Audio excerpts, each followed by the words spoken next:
Mark chapter 8, New International Version. During those days, another large crowd gathered. Since they had nothing to eat, Jesus called his disciples to him and said, "I have compassion for these people. They have already been with me 3 days and have nothing to eat. If I send them home hungry, they will collapse on the way, because some of them have come a long distance." His disciples answered, "But where in this remote place can anyone get enough bread to feed them?" "How many loaves do you have?" Jesus asked. 7, they replied. He told the crowd to sit down on the ground. When he had taken the 7 loaves and given thanks, he broke them and gave them to his disciples to distribute to the people, and they did so. They had a few small fish as well. He gave thanks for them also, and told the disciples to distribute them. The people ate and were satisfied. Afterward, the disciples picked up 7 basketfuls of broken pieces that were left over. About 4,000 were present.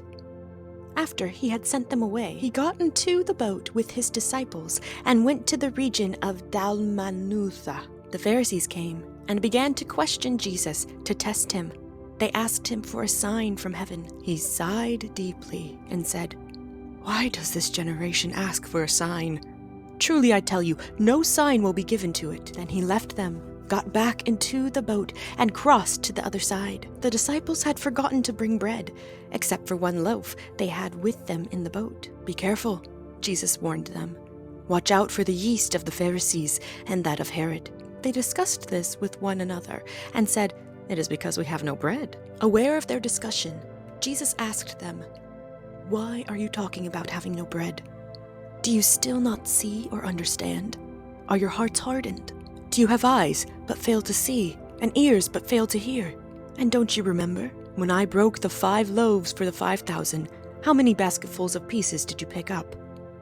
12, they replied. "And when I broke the 7 loaves for the 4,000, how many basketfuls of pieces did you pick up?" They answered, 7.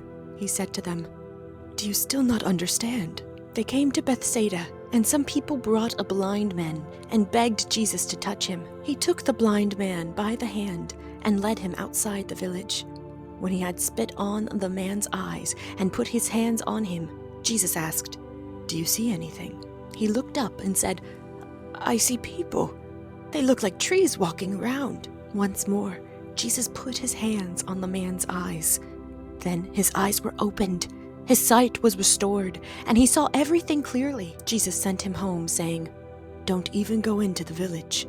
Jesus and his disciples went on to the villages around Caesarea Philippi. On the way he asked them, "Who do people say I am?" They replied, "Some say John the Baptist, others say Elijah, and still others one of the prophets." "But what about you?" he asked. "Who do you say I am?" Peter answered, "You are the Messiah." Jesus warned them not to tell anyone about him.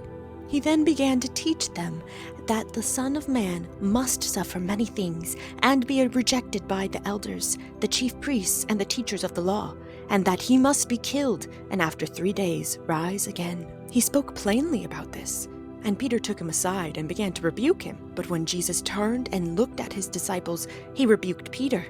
"Get behind me, Satan," he said. "You do not have in mind the concerns of God, but merely human concerns." Then he called the crowd to him along with his disciples and said, "Whoever wants to be my disciple must deny themselves and take up their cross and follow me. For whoever wants to save their life will lose it, but whoever loses their life for me and for the gospel will save it. What good is it for someone to gain the whole world yet forfeit their soul? Or what can anyone give in exchange for their soul?